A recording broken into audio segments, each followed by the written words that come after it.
நீங்க ரீசெண்டா ஒரு பெண்குயின் தனியா நடந்து போறதை இன்டர்நெட்ல பார்த்திருப்பீங்க.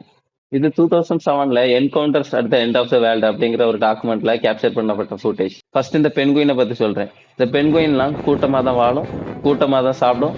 ஏன் குளிர்தாங்கிறதுக்காண்டி கூட்டமா தான் நிக்கும். இப்படி கூட்டமா வாழ்ற இந்த பெண்குயின்ல ஒரே ஒரு பெண்குயின் மட்டும் விசித்திரமா ஒரு முடிவு எடுத்து. ஆனா இந்த டாக்குமெண்ட்ரி எடுத்த வெர்னர் ஹெர்சாக் ஒரு விஷயத்த நோட் பண்றாரு. கூட்டத்துல இருந்து ஒரு பெண்குயின் மட்டும் தனியா நடக்க ஆரம்பிச்சு. இது எதனால இப்படி பண்ணுதுன்னு யாருக்குமே தெரியல. பட் அந்த ஃபுட்டேஜை பார்த்துட்டு ஒவ்வொருத்தரும் ஒவ்வொரு கருத்து முன் வைக்கிறாங்க. பட் நான் என்ன நினைக்கிறேன்னா அதுக்கு அந்த மவுண்டைன் போகணும்னு ரொம்ப நாள் ஆசையா இருந்திருக்கலாம்.